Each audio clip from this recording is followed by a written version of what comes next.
Break ਤੋਂ ਬਾਅਦ prime time show ਦੇ ਵਿੱਚ ਤੁਹਾਡਾ ਸਭ ਦਾ ਆਪਣੇ ਦਰਸ਼ਕਾਂ ਦਾ ਇੱਕ ਵਾਰੀ ਫੇਰ ਕਰਦੇ ਹਾਂ ਸਵਾਗਤ, ਤੇ ਨਾਲ ਹੀ ਸਵਾਗਤ ਕਰਦੇ ਹਾਂ ਇੱਕ ਵਾਰੀ ਫੇਰ ਪ੍ਰੋਫੈਸਰ ਕਾਹਲੋਂ ਹੋਰਾਂ ਦਾ, ਜਿਹੜੇ ਸਾਨੂੰ ਬਹੁਤ ਸਾਰੀ ਵਡਮੁੱਲੀ ਜਾਣਕਾਰੀ ਜਿਹੜੀ ਆ ਉਹ ਪੰਜਾਬ ਦੀ ਇਲੈਕਸ਼ਨ ਦੇ ਸੰਦਰਭ ਦੇ ਵਿੱਚ ਦੇ ਰਹੇ ਆ। ਹੁਣ ਜਿਹੜੀ ਦੂਜੀ ਸੈਗਮੈਂਟ ਹੈ ਅਸੀਂ ਪੰਜਾਬ ਦੇ ਆਲੇ ਦੁਆਲੇ ਰੱਖਾਂਗੇ, ਉਹਦੇ 'ਤੇ ਕੋਈ ਗੱਲਾਂ ਬਾਤਾਂ ਕਰਾਂਗੇ। ਵੈਸੇ ਤਾਂ ਭਾਰਤ ਦੀਆਂ ਬਹੁਤ ਸਾਰੀਆਂ ਵੱਡੀਆਂ ਖਬਰਾਂ ਵੀ ਮੇਰੇ ਨੋਟਿਸ 'ਚ ਨੇ। ਕਿਹਾ ਜਾ ਰਿਹਾ ਹੈ ਕਿ ਅਡਾਨੀ, ਜਿਹਦੇ ਉੱਤੇ ਪੂਰੀ ਛਤਰ ਛਾਇਆ ਮੋਦੀ ਸਾਹਿਬ ਦੀ, ਜਿਨ੍ਹਾਂ ਦੇ ਵੱਡੀਆਂ ਵੱਡੀਆਂ ਪੋਰਟਾਂ ਅਤੇ ਏਅਰਪੋਰਟ ਸਾਰੇ ਉਹਨਾਂ ਦੇ ਹਵਾਲੇ ਕਰਤੇ ਆ, ਉਹ ਇਸ ਵੇਲੇ ਨੰਬਰ 1 ਕਾਰਪੋਰੇਟ ਦਾ ਜਿਹੜਾ ਬਣ ਗਿਆ ਜੀ, ਹਿੰਦੁਸਤਾਨ ਦਾ ਸਭ ਤੋਂ ਅਮੀਰ ਵਿਅਕਤੀ। ਜਿਹੜੇ ਆਪਾਂ ਜਿਨ੍ਹਾਂ ਨੂੰ ਬਹੁਤ ਨਿੰਦੇ, ਕਿਸੇ ਕੋਈ ਜ਼ਮਾਨਾ ਹੁੰਦਾ ਸੀ ਪ੍ਰੋਫੈਸਰ ਸਾਹਿਬ, ਜਦੋਂ ਅਸੀਂ ਕਾਲਜਾਂ 'ਚ ਪੜ੍ਹਦੇ ਹੁੰਦੇ ਸੀ, ਉਦੋਂ ਟਾਟਾ ਬਿਰਲਾ ਦਾ ਨਾਂ ਆਉਂਦਾ ਹੁੰਦਾ ਸੀ, ਮੋਦੀ ਦਾ ਨਾਂ ਆਉਂਦਾ ਹੁੰਦਾ ਸੀ, ਥਾਪਰ ਦਾ 5-7 ਘਰਾਣੇ ਹੁੰਦੇ ਸੀਗੇ, ਉਹਨਾਂ ਦਾ ਤਾਂ ਕਿਤੇ ਜ਼ਿਕਰ ਨਹੀਂ ਆਉਂਦਾ। ਅਤੇ ਉਸ ਤੋਂ ਬਾਅਦ ਆ ਗਏ ਜਿਹੜੇ ਪੈਟਰੋਲੀਅਮ ਦੇ ਕਾਰੋਬਾਰ 'ਤੇ ਕਾਬਜ਼ ਹੋ ਗਏ ਰਿਲਾਇੰਸ ਇੰਡਸਟਰੀ ਵਾਲੇ। ਇੱਕ ਗੁਜਰਾਤ ਤੋਂ ਸਧਾਰਨ ਵਿਅਕਤੀ ਉੱਠਿਆ ਅਤੇ ਉਹਨੇ ਇੱਕ ਅੰਪਾਇਰ ਖੜ੍ਹਾ ਕਰਤਾ। ਅੰਪਾਇਰ ਇਹ ਐਵੇਂ ਨਹੀਂ ਖੜ੍ਹੇ ਹੋ ਜਾਂਦੇ, ਉਹਦੇ ਪਿੱਛੇ ਕਿੱਦਾਂ ਸਰਕਾਰਾਂ ਭੁਗਤਦੀਆਂ ਨੇ। ਉਦੋਂ ਤੇ ਹਾਲਾਂ ਵੈਸੇ ਸਭ ਤੋਂ ਵੱਡੀ ਬੇਈਮਾਨੀ ਉਹਨਾਂ ਦੀ ਵੀ ਆ ਕਿ ਉਹਨਾਂ ਨੂੰ ਖੜ੍ਹਾ ਕਰਨ ਵਾਲੇ ਕਾਂਗਰਸੀ ਸਾਰੀਆਂ ਰਾਇਤਾਂ ਦੇ ਦੇ ਕੇ ਉਹਨਾਂ ਨੂੰ ਮੱਲਾਂ ਮਰਵਾਈਆਂ ਅਤੇ ਭੁਗਤ ਗਏ ਉਹ ਆ ਕੇ ਅੱਗੇ ਆ ਕੇ ਬੀਜੇਪੀ ਦੇ ਹੱਕ 'ਚ।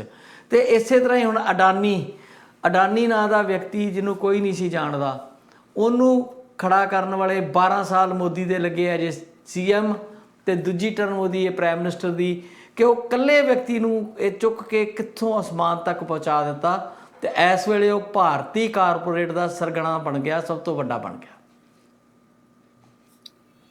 ਬਿਲਕੁਲ ਠੀਕ ਹੈ ਜੀ। ਜਿਹੜਾ ਇਹਨਾਂ ਦਾ ਬਾਪ ਸੀਗਾ ਧੀਰੂ ਭਾਈ ਅੰਬਾਨੀ, ਉਹ ਕਹਿੰਦੇ ਜੀ ਡੱਗੀ ਲਾਉਂਦਾ ਹੁੰਦਾ ਸੀਗਾ ਕੱਪੜੇ ਦੀ, ਅਤੇ ਉੱਥੋਂ ਤੁਰਦਾ ਤੁਰਦਾ ਇਹ ਹੁਣ ਜਿਹੜੇ ਅਦਾਨੀ ਅੰਬਾਨੀ ਨੇ ਇਹ ਕਿੱਥੇ ਦੇ ਕਿੱਥੇ ਪਹੁੰਚ ਗਏ ਨੇ, ਔਰ ਨੰਬਰ 1 ਕਾਰਪੋਰੇਟ ਇੰਡੀਆ ਦੇ ਬਣ ਗਏ ਆ। ਅਤੇ ਉਹੀ ਡਿਕਟੇਟ ਕਰਾਉਂਦੇ ਹੈਗੇ ਆ। ਜਿਹੜੀ ਸਰਕਾਰ ਆ, ਮੋਦੀ ਸਰਕਾਰ, ਇਹ ਉਹਨਾਂ ਦੀ ਗੋਲੀ ਆ, ਉਹਨਾਂ ਦੀ ਖੁਸ਼ਾਮਦੀ ਕਰਦੀ ਆ, ਅਤੇ ਸਾਰੀ ਜਿਹੜੀ ਪਾਲਿਸੀ ਹੈਗੀ ਆ ਉਹ ਅਦਾਨੀ ਅੰਬਾਨੀ ਬਣਾਉਂਦੇ ਨੇ। ਅਤੇ ਉਹਨਾਂ ਨੇ ਹੀ ਇਹ ਜਿਹੜੀ ਜ਼ਮੀਨਾਂ ਹਥਿਆਉਣ ਵਾਲੀ ਜਿਹੜੀ ਪਾਲਿਸੀ ਸੀਗੀ, ਜਿਹੜੇ ਕਾਨੂੰਨ ਪਾਰਲੀਮੈਂਟ ਦੇ ਵਿੱਚ ਮੋਦੀ ਸਾਹਿਬ ਲੈ ਕੇ ਆਏ ਸੀਗੇ, ਜਿਨ੍ਹਾਂ ਦੇ ਖਿਲਾਫ ਸੰਘਰਸ਼ ਕਰਕੇ ਕਿਸਾਨਾਂ ਨੇ, ਅਤੇ ਉਹ ਉਹਨਾਂ ਨੂੰ ਕਾਨੂੰਨਾਂ ਨੂੰ ਵਾਪਸ ਕਰਨ ਲਈ ਮਜਬੂਰ ਕੀਤਾ ਆ। ਇਹ ਵੀ ਕਾਨੂੰਨ ਜਿਹੜੇ ਹੈਗੇ ਆ ਕਾਰਪੋਰੇਟਾਂ ਦੇ ਹੱਕ ਦੇ ਵਿੱਚ, ਖਾਸ ਕਰਕੇ ਅਦਾਨੀ ਅੰਬਾਨੀ ਦੀ ਜਿਹੜੀ ਨੀਤੀ ਹੈ ਉਹਦੇ ਮੁਤਾਬਕ ਹੀ ਬਣਾਏ ਗਏ ਸੀਗੇ। ਮੈਂ ਕਹਿ ਰਿਹਾ ਸੀ ਕਿ ਅੰਬਾਨੀਆਂ ਨੂੰ ਪਿੱਛੇ ਛੱਡ ਗਿਆ ਅਡਾਨੀ, ਗੁਜਰਾਤ ਵਾਲਾ ਦੂਜਾ, ਉਹ ਹੈ ਦੋਨੇ ਗੁਜਰਾਤੀ, ਪਰ ਅਡਾਨੀ ਜਿਹੜਾ ਆ ਉਹ ਇਸ ਵੇਲੇ ਨੰਬਰ 1 ਹੋ ਗਿਆ ਜੀ ਪੈਸੇ ਧੇਲੇ ਦੇ ਮਾਮਲੇ 'ਚ, ਜਿਹਦੀ ਪੂਰੀ ਛਤਰਛਾਇਆ ਮੋਦੀ ਰਾਂ ਨੇ ਦਿੱਤੀ ਜਿਹਨੂੰ। ਉਹ ਗੁਜਰਾਤੀ ਜੋ ਹੋਇਆ ਗੁਜਰਾਤੀ ਦੋਨੇ ਹੀ ਸਰ, ਦੋਨੇ ਹੀ ਘਰਾਣੇ ਗੁਜਰਾਤੀ ਆ। ਅਤੇ ਅੱਛਾ, ਇੱਕ ਹੋਰ ਚਲੋ ਮੈਂ ਗੱਲ ਇੱਕ ਹੋਰ ਨੈਸ਼ਨਲ ਪੱਧਰ ਦੀ ਕਰ ਲਾਂ। ਤਾਮਿਲਨਾਡੂ ਦੀ ਅਸੈਂਬਲੀ 'ਚ ਪਹਿਲੀ ਵਾਰ ਇੱਦਾਂ ਹੋਇਆ, ਜਿਹੜੇ ਬਹੁਤ ਇੰਪੋਰਟੈਂਟ ਮਹਿਕਮੇ ਹੁੰਦੇ ਆ, ਜਿੱਦਾਂ ਭਾਰਤ ਵਿੱਚ ਰੇਲਵੇ ਦਾ ਬਜਟ ਕਿਸੇ ਜ਼ਮਾਨੇ ਯਾਰ ਕੀ, ਮੈਨੂੰ ਲੱਗਦਾ ਨਹੀਂ ਕਿ ਰੇਲਵੇ ਦਾ ਬਜਟ ਮੈਂ ਵੱਖਰਾ ਵੇਖਿਆ ਹੋਵੇ।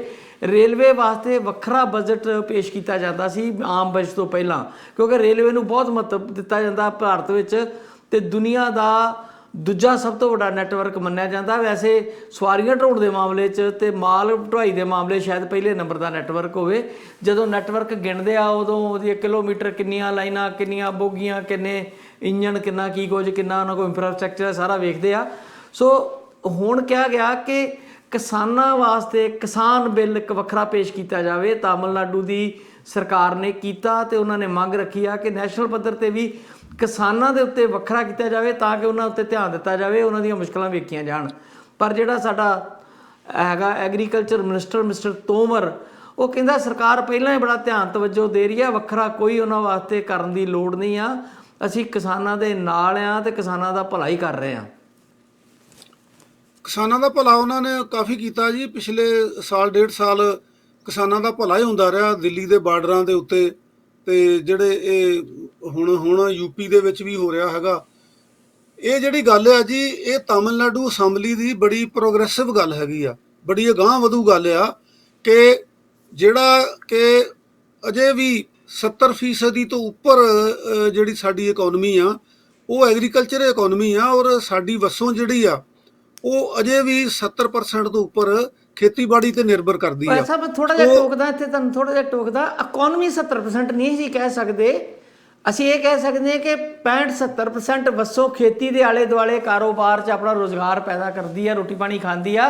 ਪਰ ਜਿਹੜੀ ਟੋਟਲ ਦੇਸ਼ ਦੀ GDP ਆ, ਜਿਹੜੀ ਇਕਨੋਮੀ ਆ, ਉਹਦੇ ਵਿੱਚ ਕੰਟਰੀਬਿਊਸ਼ਨ ਤੇ ਬਹੁਤ ਨਿਗੁਣੀ ਦੱਸਦੇ ਨੇ, 3-3.5%, 5% ਵੀ ਨਹੀਂ ਹੋਣ ਦਿੰਦੇ।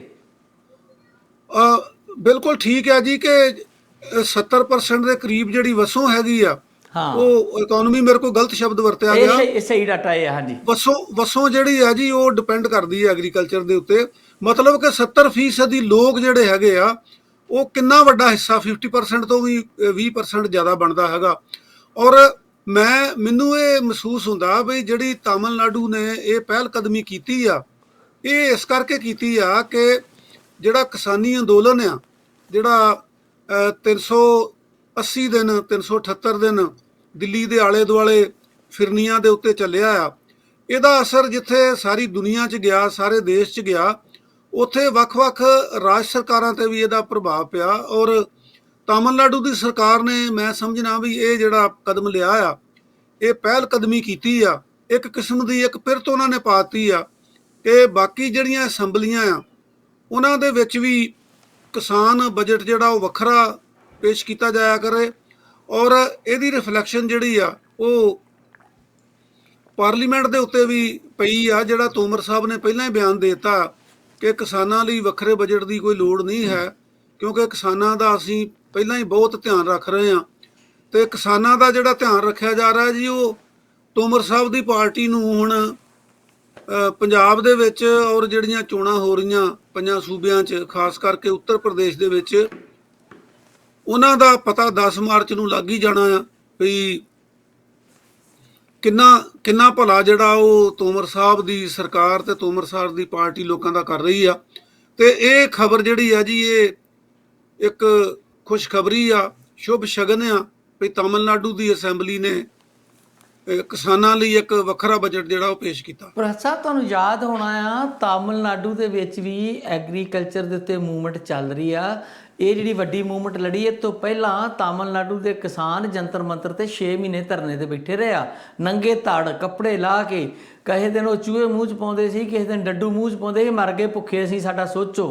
ਤੇ ਉਦੋਂ ਵੀ ਬੜੀ ਕੰਟਰਾਵਰਸੀ ਪੈਦਾ ਹੋਈ ਸੀ ਜਦੋਂ ਗੁਰਦੁਆਰਾ ਸਾਹਿਬ ਤੋਂ ਲੰਗਰ ਜਾਂਦਾ ਸੀ ਉਹਨਾਂ ਲਈ, ਤੇ ਜਿਹੜੇ RSS ਤੇ BJP ਵਾਲੇ, ਉਹਨਾਂ ਦੀ ਬੜੀ ਢਿੱਡ 'ਚ ਪੀੜ ਹੁੰਦੀ ਸੀ ਵੀ ਤੁਸੀਂ ਜਣਿਆ ਖਣਾ ਜਿਹੜਾ ਆ ਕੇ ਬਹਿੰਦਾ ਆ ਜੰਤਰ ਮੰਤਰ ਤੇ, ਉਹਨਾਂ ਲਈ ਰਾਸ਼ਨ ਲੈ ਕੇ ਤੁਰ ਪੈਂਦੇ ਹੋ, ਤੁਸੀਂ ਤੇ ਸਰਕਾਰ ਦੇ ਖਿਲਾਫ ਭੁਗਤਦੇ ਹੋ, ਉਹਨਾਂ ਲੋਕਾਂ ਨੂੰ ਤਾਕਤ ਦਿੰਦੇ ਹੋ।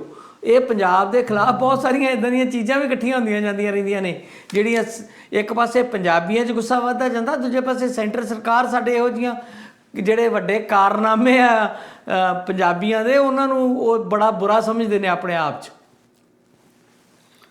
ਦੇਖੋ ਜੀ, ਇਹਦੇ ਵਿੱਚ ਚੱਲਦੇ ਚੱਲਦੇ ਜਿਹੜੀ ਸਿੱਖ ਧਰਮ ਦੀ, ਸਿੱਖ ਭਾਈਚਾਰੇ ਦੀ ਲੰਗਰ ਦੀ ਪ੍ਰਥਾ ਆ, ਉਹਦਾ ਜ਼ਿਕਰ ਆ ਗਿਆ, ਜਾਂ ਸਿੱਖ ਭਾਈਚਾਰਾ ਜਿਹੜਾ ਆ ਉਹਦੀ ਫਿਲਾਸਫੀ ਦਾ ਜ਼ਿਕਰ ਆ ਗਿਆ। ਇਹ ਉਹਨਾਂ ਨੂੰ, RSS ਵਾਲਿਆਂ ਨੂੰ ਇਹ ਪਤਾ ਨਹੀਂ ਇਸ ਗੱਲ ਦਾ ਭਈ ਜਿਹੜੇ ਲੰਗਰ ਦੀ ਪ੍ਰਥਾ ਹੈਗੀ ਆ, ਇਹ ਹਰ ਲੋੜਵੰਦ ਲਈ, ਹਰ ਭੁੱਖੇ ਲਈ, ਹਰ ਗਰੀਬ ਲਈ ਇਹ ਲੰਗਰ ਦੀ ਜਿਹੜੀ ਰਵਾਇਤ ਆ ਉਹ ਚੱਲਦੀ ਆ। ਤੇ ਇਹ ਇੱਕ ਥਾਂ ਨਹੀਂ ਗੀ, ਇਹ ਸਾਰੀ ਦੁਨੀਆ ਦੇ ਵਿੱਚ ਹੀ ਆ। ਤੁਸੀਂ ਕਿਤੇ ਗਿੱਲ ਸਾਹਿਬ ਛੋਟੇ ਤੋਂ ਛੋਟਾ ਗੁਰਦੁਆਰਾ ਵੀ ਦੇਖੋਗੇ ਨਾ, ਉੱਥੇ ਵੀ ਲੰਗਰ ਦਾ ਪ੍ਰਬੰਧ ਹੋਵੇਗਾ। ਉਹ ਗੁਰਦੁਆਰਾ ਭਾਵੇਂ ਭਾਰਤ 'ਚ ਹੋਵੇ, ਭਾਵੇਂ ਕਿਸੇ ਅਮਰੀਕਾ ਕੈਨੇਡਾ ਵਰਗੇ ਮੁਲਕ 'ਚ ਹੋਵੇ, ਜਾਂ ਉਹ ਕਿਤੇ ਵੀ ਹੋਵੇ ਕਿਸੇ ਦੁਨੀਆ ਦੇ ਹਿੱਸੇ ਵਿੱਚ, ਉੱਥੇ ਲੰਗਰ ਦੀ ਪ੍ਰਥਾ ਜਿਹੜੀ ਆ ਉਹ ਚੱਲਦੀ ਆ।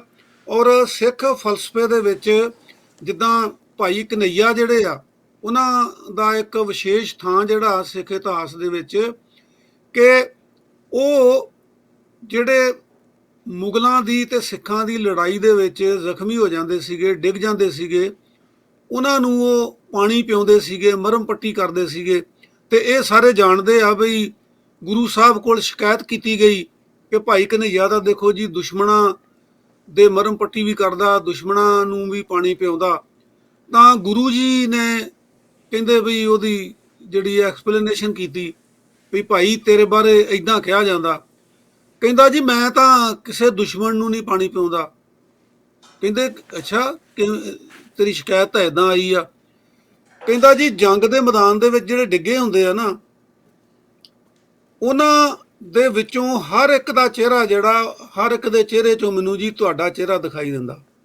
ਮੈਂ ਤਾਂ ਆਪਣੇ ਗੁਰੂ ਦੇ ਫਲਸਫੇ ਮੁਤਾਬਕ ਆਪਣੇ ਗੁਰੂ ਨੂੰ ਪਾਣੀ ਪਿਆਉਣਾ ਆ। ਸੋ ਇਹ ਜਿਹੜੀ ਗੱਲ ਹੈ ਉਹਨਾਂ ਦੀਆਂ ਸ਼ਿਕਾਇਤਾਂ ਕਰਨ ਵਾਲੀ, ਮੈਨੂੰ ਪਤਾ ਤਾਮਿਲਨਾਡੂ ਵਾਲੇ ਜਦੋਂ ਆਏ ਸੀਗੇ ਤੇ ਉਹਨਾਂ ਨੂੰ ਲੰਗਰ ਜਿਹੜਾ ਉਹ ਦਿੱਲੀ ਦੇ ਗੁਰਦੁਆਰਿਆਂ ਤੋਂ ਜਾਂਦਾ ਸੀਗਾ। ਸੋ ਇਹ ਗੱਲ ਤੇ ਆਪਾਂ ਇਹ ਕਰ ਰਹੇ ਹਾਂ ਕਿ ਤਾਮਿਲਨਾਡੂ ਵੀ ਉਹਨਾਂ ਸੂਬਿਆਂ 'ਚੋਂ ਆ ਜਿਨ੍ਹਾਂ ਦੇ ਵਿੱਚ ਕਾਫੀ ਜਾਗਰਤੀ ਹੈਗੀ ਆ। ਇਨਕਲਾਬ ਤਾਂ ਸਾਰੇ ਸੂਬਿਆਂ ਦੇ ਵਿੱਚ ਨਹੀਂ ਆਇਆ, ਪਰ ਜਿਹੜੇ ਦੱਖਣ ਵਾਲੇ ਸੂਬੇ ਆ, ਖਾਸ ਕਰਕੇ ਕੇਰਲਾ ਜਿਹੜਾ ਆ, ਉਹਦੇ 'ਚ ਜਾਗਰਤੀ ਜ਼ਿਆਦਾ ਆਈ ਹੈਗੀ ਆ। ਆਂਧਰਾ ਪ੍ਰਦੇਸ਼ 'ਚ ਵੀ ਜਾਗਰਤੀ ਹੈਗੀ ਆ ਤੇ ਤਾਮਿਲਨਾਡੂ ਵਿੱਚ ਵੀ ਹੈਗੀ ਆ। ਉਹ ਗਰੀਬੀ ਉੱਥੇ ਹੈਗੀ ਆ, ਸਾਰਾ ਕੁਝ ਹੈਗਾ, ਪਰ ਨਾਲ ਦੀ ਨਾਲ ਜਾਗਰਤੀ ਵੀ ਹੈਗੀ ਆ। ਸੋ ਤਾਮਿਲਨਾਡੂ ਦੀ ਗੌਰਮੈਂਟ ਨੂੰ ਅਸੀਂ ਵਧਾਈ ਦਿੰਦੇ ਹਾਂ ਕਿ ਉਹਨਾਂ ਨੇ ਇਹ ਪਹਿਲ ਕਦਮੀ ਕਰਕੇ ਨਿਰੋਲ ਕਿਸਾਨਾਂ ਦਾ ਇੱਕ ਵੱਖਰਾ ਬਜਟ ਪੇਸ਼ ਕਰਕੇ ਚੰਗੀ ਪਿਰਤ ਪਾਈ ਹੈ। ਬਿਲਕੁਲ। ਅੱਛਾ, ਹੁਣ ਥੋੜ੍ਹਾ ਜਿਹਾ ਗੱਲ ਕਰੀਏ, ਜਿਹੜਾ ਮੁੱਖ ਮੰਤਰੀ ਦਾ ਚਿਹਰਾ ਲਾਣਿਆ ਕਾਂਗਰਸ ਨੇ, ਉਹਨੂੰ ਲੈ ਕੇ ਬੜੀ ਤਰ੍ਹਾਂ ਦੀ ਬਹਿਸ ਚੱਲ ਰਹੀ ਆ। ਕੁਝ ਲੋਕ ਕਹਿ ਰਹੇ ਆ ਕਿ ਇੱਕ ਮੌਕਾ ਖਿਚਾਤਾ, ਇੱਕ ਸਹੀ ਵਿਅਕਤੀ ਸੀ ਜਿਹਦੇ ਕੋਲ ਪੰਜਾਬ ਪ੍ਰਤੀ ਕੋਈ ਪਲਾਨ ਵੀ ਸੀਗਾ ਅਤੇ ਉਹ ਇਮਾਨਦਾਰ ਵਿਅਕਤੀ ਸੀ, ਉਹਨੂੰ ਮੌਕਾ ਮਿਲਣਾ ਚਾਹੀਦਾ ਸੀ। ਅਤੇ ਐਜ ਤੇ ਕੈਪਟਨ ਸਾਹਿਬ ਨੇ ਵੀ ਕਹਿ ਤਾ, ਵੈਸੇ ਤਾਂ ਉਹਨਾਂ ਪਹਿਲਾਂ ਇਹ ਕਿਹਾ ਸੀਗਾ ਕਿ ਨਵਜੋਤ ਸਿੰਘ ਸਿੱਧੂ ਨੂੰ ਨਹੀਂ ਮੈਂ ਮੁੱਖ ਮੰਤਰੀ ਬਣ ਦਊਂਗਾ ਕਿਸੇ ਤਰ੍ਹਾਂ ਵੀ, ਅਤੇ ਹੁਣ ਉਹਨਾਂ ਨੇ ਕਹਿ ਦਿੱਤਾ ਕਿ ਚੰਨੀ 'ਚ ਤਾਂ ਕਾਬਲੀਅਤ ਹੀ ਨਹੀਂ, ਇਹ ਗਲਤ ਫੈਸਲਾ ਕਾਂਗਰਸ ਦਾ, ਉਹਨੂੰ ਤਾਂ ਅੱਗੇ ਲਿਆਉਣਾ ਹੀ ਨਹੀਂ ਸੀ ਚਾਹੀਦਾ, ਉਹ ਇਸ ਕਾਬਲ ਹੀ ਨਹੀਂ ਆ। ਅਤੇ ਕੈਪਟਨ ਸਾਹਿਬ ਦੇ ਇਸ ਬਿਆਨ ਨੂੰ ਤੁਸੀਂ ਕਿੱਦਾਂ ਲੈਂਦੇ ਹੋ? ਆਖਰਕਾਰ ਲੰਮਾ ਸਮਾਂ ਉਹ ਕੈਪਟਨ ਦੇ ਪੰਜਾਬ ਦੀ ਕਾਂਗਰਸ ਦੇ ਸਰਵਾ ਰਹੇ ਨੇ ਉਹ, ਅਤੇ ਉਹ ਅਗਰ ਚੰਨੀ ਬਾਰੇ ਇੱਦਾਂ ਦੇ ਵਿਚਾਰ ਪੇਸ਼ ਕਰਦੇ ਆ ਤਾਂ ਉਹਦਾ ਕੀ ਮਤਲਬ ਲਿਆ ਜਾਵੇ? ਕਾਂਗਰਸ ਦੀ ਜਿਹੜੀ ਸੈਂਟਰਲ ਲੀਡਰਸ਼ਿਪ ਆ ਜੀ, ਉਹਦੀ ਸਥਿਤੀ ਜਿਹੜੀ ਆ ਉਹ ਇੱਦਾਂ ਦੀ ਬਣ ਗਈ। ਤੁਸੀਂ ਟਾਂਡਿਆਂ ਵਾਲੀ ਤੇ ਭਾਂਡਿਆਂ ਵਾਲੀ ਗੱਲ ਜਿਹੜੀ ਆ ਉਹ ਸ਼ਾਇਦ ਸੁਣੀ ਹੋਏਗੀ। ਜੀ ਜੀ। ਕਿ ਇੱਕ ਪ੍ਰਜਾਪਤ ਸੀਗਾ, ਉਹਦੀ ਇੱਕ ਕੁੜੀ ਜਿਹੜੀ ਆ ਉਹਦਾ ਪਰਿਵਾਰ ਖੇਤੀਬਾੜੀ ਕਰਦਾ ਸੀਗਾ ਤੇ ਇੱਕ ਪਰਿਵਾਰ ਜਿਹੜਾ ਉਹ ਭਾਂਡੇ ਪੱਥਦਾ ਸੀਗਾ। ਹੁਣ ਉਹ ਜਦੋਂ ਉਹਨਾਂ ਨੂੰ ਮਿਲਣ ਜਾਂਦਾ ਤੇ ਮੀਂਹ ਆਉਣ ਦੀ, ਬਰਸਾਤ ਦੀ ਜਦੋਂ ਗੱਲ ਚੱਲਦੀ ਆ, ਤੇ ਜਿਹੜੀ ਤਾਂ ਟਾਂਡਿਆਂ ਵਾਲੀ ਆ, ਖੇਤੀਬਾੜੀ ਪਰਿਵਾਰ ਕਰ ਰਿਹਾ, ਉਹ ਕਹਿੰਦੇ ਜੀ ਹਾਂ ਮੀਂਹ ਜ਼ਰੂਰ ਪੈਣਾ ਚਾਹੀਦਾ। ਤੇ ਜਿਹੜੀ ਭਾਂਡਿਆਂ ਵਾਲੀ ਆ, ਉਹ ਕਹਿੰਦੀ ਆ ਵੀ ਮੀਂਹ ਦੀ ਇੱਕ ਛਿੱਟ ਨਹੀਂ ਪੈਣੀ ਚਾਹੀਦੀ, ਭਾਂਡੇ ਜਿਹੜੇ ਆ ਉਹ ਖਰਾਬ ਹੋ ਜਾਣਗੇ। ਸੋ ਉਹ ਹੁਣ ਵਿਚਾਰਾ ਕੀ ਕਰੇ, ਮੀਂਹ ਮੰਗੇ ਕਿ ਔੜ ਮੰਗੇ? ਜੇ ਮੀਂਹ ਮੰਗਦਾ ਤੇ ਭਾਂਡਿਆਂ ਵਾਲੀ ਰੁੜਦੀ ਆ, ਜੇ ਔੜ ਮੰਗਦਾ ਤਾਂ ਟਾਂਡਿਆਂ ਵਾਲੀ ਰੁੜਦੀ ਆ। ਸੋ ਕਾਂਗਰਸ ਦੀ ਸੈਂਟਰਲ ਲੀਡਰਸ਼ਿਪ ਲਈ ਵੀ ਇਹ ਮਸਲਾ ਬਣ ਗਿਆ ਸੀਗਾ ਕਿ ਹੁਣ ਫਾਇਦਾ ਤਾਂ ਇੱਕ ਦਾ ਹੀ ਹੋਣਾ, ਜਾਂ ਟਾਂਡਿਆਂ ਵਾਲੀ ਦਾ ਹੋਣਾ ਜਾਂ ਭਾਂਡਿਆਂ ਵਾਲੀ ਦਾ ਹੋਣਾ ਆ। ਜੇ ਤਾਂ ਚੰਨੀ ਨੂੰ ਹਟਾਇਆ ਜਾਂਦਾ ਤਾਂ ਉਹਨਾਂ ਨੂੰ ਡਰ ਸੀਗਾ ਕਿ ਸਾਡੇ ਨਾਲੋਂ ਜਿਹੜੀ ਸ਼ਡਿਊਲਡ ਕਾਸਟ ਵੋਟ ਆ, ਦਲਿਤ ਵੋਟ ਆ, ਉਹ ਟੁੱਟ ਜੇਗੀ। ਤੇ ਜੇ ਹੁਣ ਉਹਨੂੰ ਬਣਾਤਾ ਤੇ ਹੁਣ ਇਹ ਆ ਵੀ ਜਿਹੜੀ ਜਨਰਲ ਕੈਟੇਗਰੀ ਆ ਉਹਦੇ 'ਚੋਂ ਘਾਟਾ ਪੈਣ ਦੀ ਸੰਭਾਵਨਾ ਬਣਦੀ ਹੈਗੀ ਆ। ਸੋ ਇਹ ਹੁਣ ਜਿੱਦਾਂ ਰਾਜੇ ਦੀ ਤੁਸੀਂ ਗੱਲ ਕੀਤੀ ਆ ਵੀ ਚੰਨੀ ਨੂੰ ਤਾਂ ਬਿਲਕੁਲ ਨਹੀਂ ਬਣਾਉਣਾ ਚਾਹੀਦਾ, ਤੇ ਉਹ ਪਹਿਲਾਂ ਸਿੱਧੂ ਨੂੰ ਦੇ ਬਾਰੇ ਇਹ ਕਹਿੰਦਾ ਹੁੰਦਾ ਸੀ ਵੀ ਇਹਨੂੰ ਮੈਂ ਜਿੱਤਣ ਹੀ ਨਹੀਂ ਦੇਣਾ, ਜਿੱਥੇ ਜਾਊਗਾ ਮੈਂ ਇਹਨੂੰ ਹਰਾ ਕੇ ਹੀ ਆਉਣਾ ਆ। ਸੋ ਇਹ ਜੀ ਰਲਵੀਂ ਮਿਲਵੀਂ ਗੱਲ ਆ ਗਿੱਲ ਸਾਹਿਬ। ਇਹਦਾ ਜਿਹੜਾ ਅਸਲੀ ਪਤਾ ਆ ਨਾ ਉਹ 10 ਮਾਰਚ ਨੂੰ ਲੱਗੇਗਾ ਵੀ ਕਾਂਗਰਸ ਨੇ ਫੈਸਲਾ ਠੀਕ ਕੀਤਾ ਕਿ ਗਲਤ ਕੀਤਾ। ਉਹਨੂੰ ਚੰਨੀ ਨੂੰ ਫੇਸ ਬਣਾਉਣਾ ਚਾਹੀਦਾ ਸੀਗਾ ਕਿ ਸਿੱਧੂ ਨੂੰ ਬਣਾਉਣਾ ਚਾਹੀਦਾ ਸੀਗਾ। ਇਹਦਾ ਨਤੀਜਾ ਜਿਹੜਾ ਜੀ ਉਹ 10 ਮਾਰਚ ਨੂੰ ਜਦੋਂ ਨਤੀਜੇ ਆਉਣਗੇ, ਚੋਣਾਂ ਦੇ ਰਿਜ਼ਲਟ ਆਉਣਗੇ, ਫਿਰ ਪਤਾ ਲੱਗੇਗਾ। ਤੇ ਅਜੇ ਤਾਂ ਦੋ ਵਿਚਾਰ ਹੈ ਹੀ ਨੇ ਕਿ ਚੰਨੀ ਨੂੰ ਇੱਕ ਕਮਜ਼ੋਰ ਸ਼ਖਸੀਅਤ ਵੀ ਸਮਝਿਆ ਜਾਂਦਾ, ਸਿੱਧੂ ਨੂੰ ਇੱਕ ਧੜੱਲੇਦਾਰ ਸ਼ਖਸੀਅਤ ਵੀ ਸਮਝਿਆ ਜਾਂਦਾ। ਚੰਨੀ ਦੀ ਜਿਹੜੀ ਭਾਸ਼ਣ ਕਲਾ ਆ ਉਹ ਵੀ ਕਮਜ਼ੋਰ ਆ, ਸਿੱਧੂ ਤਗੜਾ ਭਾਸ਼ਣਕਾਰ ਆ। ਸਿੱਧੂ ਜਿਹੜਾ ਉਹ ਬਿਲਕੁਲ ਇਮਾਨਦਾਰ, ਜਿੱਦਾਂ ਆਪਾਂ ਕਹਿ ਸਕਦੇ ਹਾਂ ਇਮਾਨਦਾਰ ਟੂ ਦਾ ਕੋਰ। ਅਜੇ ਤੱਕ ਉਹਦੇ ਤੇ ਕੋਈ ਦੋਸ਼ ਨਹੀਂ ਲੱਗਿਆ। ਉਹ MP ਵੀ ਰਿਹਾ, MLA ਵੀ ਰਿਹਾ, ਮੰਤਰੀ ਵੀ ਰਿਹਾ। ਤੇ ਦੂਜੇ ਬੰਨੇ ਇਹ ਆ ਵੀ ਚੰਨੀ ਸਾਹਿਬ ਦੇ ਉੱਤੇ ਦੋਸ਼ ਹੀ ਦੋਸ਼ ਨੇ, ਤੇ ਦੋਸ਼ਾਂ ਦਾ ਜਿਹੜਾ ਭਾਰ ਆ ਉਹ ਪਿਛਲੇ ਦਿਨਾਂ ਦੇ ਵਿੱਚ ਹੋਰ ਵੱਧਦਾ ਜਾ ਰਿਹਾ। ਸੋ ਇਹ ਕਾਂਗਰਸ ਦੀ ਲੀਡਰਸ਼ਿਪ ਦਾ ਫੈਸਲਾ ਪਰ ਕਿ ਸਾਹਿਬ ਇੱਕ ਚੀਜ਼ ਜਿਹੜੀ ਹੈ ਨਾ ਉਹ ਬੜੀ ਅਜੀਬ ਲੱਗੀ ਮੈਨੂੰ, ਕਿ ਇਹ ਦੋਨੇ ਹੀ ਪੰਜਾਬ ਦੇ ਹੁਣ ਪ੍ਰਮੁੱਖ ਚਿਹਰੇ ਜਿਹੜੇ ਆਪਸ 'ਚ ਟਕਰਾ ਰਹੇ ਸੀ, ਚੰਨੀ ਤੇ ਆਪਣੇ ਨਵਜੋਤ ਸਿੱਧੂ ਹੋਰੀ, ਇਹਨਾਂ ਨੇ ਇੱਕ ਸਿਆਸੀ ਚਾਲ ਤੇ ਖੇਡਦੇ ਰਹੇ ਨੇ। ਮੈਨੂੰ ਨਹੀਂ ਪਤਾ ਉਹ ਕਿੰਨੇ ਕੁ ਵਿਅਕਤੀ ਦੋਨੇ ਧਾਰਮਿਕ ਨੇ ਤੇ ਕਿੰਨਾ ਕੁ ਜਿਹੜਾ ਪਾਠ ਪੂਜਾ ਕਰਦੇ ਨੇ, ਸ਼ੋਅ ਜਿੱਦਾਂ ਕਰਦੇ ਆ। ਮੈਂ ਤੇ ਉੱਦਾਂ ਵੀ ਵੇਖਿਆ ਆ ਕਿ ਜਿੰਨੇ ਵੱਡੇ ਵੱਡੇ ਲੁਟੇਰੇ ਲੀਡਰ ਨੇ, ਜੇ ਕਦੀ ਤੁਹਾਨੂੰ ਰੱਬ ਨਾ ਕਰੇ ਕੋਈ ਮਜਬੂਰੀ ਪੈ ਜੇ ਇਹਨਾਂ ਦੇ ਕੋਲ ਜਾ ਕੇ ਕੋਈ ਕੰਮ ਲੈਣ ਦੀ, ਪਹਿਲੀ ਗੱਲ ਤੇ ਇਹ ਆ ਕਿ ਉਹਨਾਂ ਦੇ ਅੰਦਰ ਜਾਣਾ ਹੀ ਔਖਾ ਹੁੰਦਾ। ਆਮ ਸਧਾਰਨ ਬੰਦੇ ਵਾਸਤੇ ਪਹਿਲਾਂ ਕਹਿ ਦਿੱਤਾ ਜਾਂਦਾ ਜੀ ਉਹ ਤੇ ਨਿਕਲ ਗਏ, ਫੀਲਡ ਚਲ ਗਏ ਆ, ਫਲਾਣੇ ਥਾਂ ਚਲ ਗਏ, ਅੱਜ ਮੀਟਿੰਗ ਸੀ ਉੱਥੇ ਚਲ ਗਏ ਆ। ਤੇ ਜੇ ਕਿਤੇ ਮੌਕਾ ਮਿਲ ਵੀ ਜਾਵੇ ਤੇ 2-2 ਘੰਟੇ ਬਿਠਾ ਛੱਡਦੇ, ਕਹਿੰਦੇ ਜੀ ਉਹ ਅਜੇ ਪਾਠ ਪੂਜਾ ਕਰ ਰਹੇ, ਅਜੇ ਬਾਹਰ ਨਹੀਂ ਆ ਰਹੇ। ਉਹ ਭਾਵੇਂ ਅੰਦਰ ਆਪਣੇ ਜੋ ਮਰਜ਼ੀ ਕਰ ਰਹੇ ਹੋਣ, ਤੇ ਮਿਲਣ ਵਾਲਿਆਂ ਨੂੰ ਇਹੋ ਕਿਹਾ ਜਾਂਦਾ ਕਿ ਉਹ ਪਾਠ ਪੂਜਾ ਕਰ ਰਹੇ ਆ। ਸੋ ਇੱਕ ਤਰ੍ਹਾਂ ਦਾ ਜਿਹੜਾ ਵਿਖਾਵਾ ਕਰਦੇ ਧਾਰਮਿਕ ਹੋਣ ਦਾ ਸਾਡੇ ਲੀਡਰ, ਤੇ ਦੂਜੇ ਪਾਸੇ ਅੰਨੀ ਲੁੱਟ ਕਰ ਰਹੇ ਹੁੰਦੇ ਆ। ਤੇ ਇਹ ਦੋ ਚੀਜ਼ਾਂ ਦਾ ਸੁਮੇਲ ਪਤਾ ਨਹੀਂ ਕਿੱਦਾਂ। ਮੈਨੂੰ ਇੱਦਾਂ ਲੱਗ ਰਿਹਾ ਸੀਗਾ ਜਿੱਦਾਂ ਇਸ ਇਲੈਕਸ਼ਨ 'ਚ ਹਿੰਦੂ ਵੋਟ ਨੂੰ ਟਾਰਗੇਟ ਕਰਨਾ ਸੀ, ਤੇ 2 ਵਾਰੀ ਤੇ ਵੈਸ਼ਨੋ ਦੇਵੀ ਜਾ ਆਏ ਨੇ ਆਪਣੇ ਨਵਜੋਤ ਸਿੱਧੂ ਹੋਰੀ, ਤੇ ਇੱਕ ਵਾਰੀ ਤਕਰੀਬਨ ਸਾਰੀ ਲੀਡਰਸ਼ਿਪ ਨੂੰ ਲੈ ਕੇ ਕੇਦਾਰਨਾਥ ਵੀ ਪਹੁੰਚ ਗਏ ਸੀਗੇ ਇਹ ਲੋਕ। ਤੇ ਦੂਜੇ ਪਾਸੇ ਹਵਨ ਕਰਦਿਆਂ ਦੀਆਂ ਤਸਵੀਰਾਂ ਚੰਨੀ ਸਾਹਿਬ ਦੀਆਂ ਵੀ ਆ ਰਹੀਆਂ। ਕਹਿੰਦੇ ਕੋਈ ਬਗਲਾ ਦੇਵੀ ਨਾਂ ਦੀ ਦੇਵੀ ਆ ਜਿਹੜੀ ਦੈਂਤਾਂ ਦਾ, ਰਾਖਸ਼ਾਂ ਦਾ ਤੇ ਦੁਸ਼ਮਣਾਂ ਦਾ ਨਾਸ਼ ਕਰਦੀ ਆ।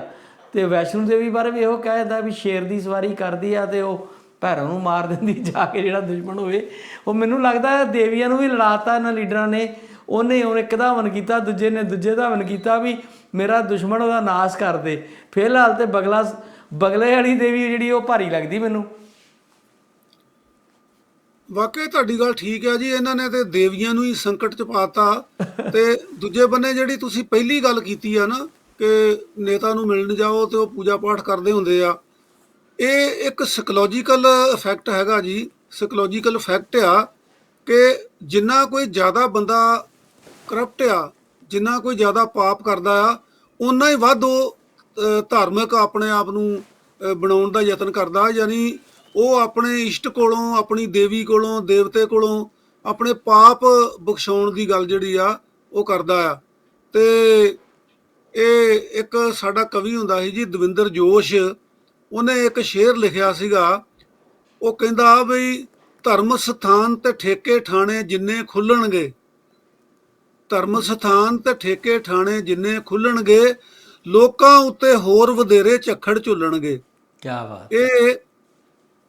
ਇਹ ਤਿੰਨੇ ਚੀਜ਼ਾਂ ਜਿਹੜੀਆਂ ਨਾ ਜੀ, ਇਹਨਾਂ ਨੂੰ ਜਿਹੜੀ ਇਹਨਾਂ ਦੀ ਭਾਵਨਾ ਸੀਗੀ ਧਰਮ ਦੀ, ਉਹਨੂੰ ਛੱਡ ਕੇ ਤੇ ਇਹ ਹੁਣ ਲੋਕਾਂ ਨੇ ਬਣਾ ਲਿਆ ਹੈਗਾ ਕਿ ਬਈ ਧਾਰਮਿਕ ਹੋਣ ਦਾ ਮਤਲਬ ਇਹ ਆ ਵੀ ਪਾਪ ਕਰੀ ਜਾਓ ਤੇ ਫਿਰ ਤੁਸੀਂ ਆਪਣੇ ਇਸ਼ਟ ਕੋਲ ਚੱਲ ਜਾਓ, ਉਹ ਫਿਰ ਤੁਹਾਨੂੰ ਮਾਫ ਕਰ ਦੇਗਾ।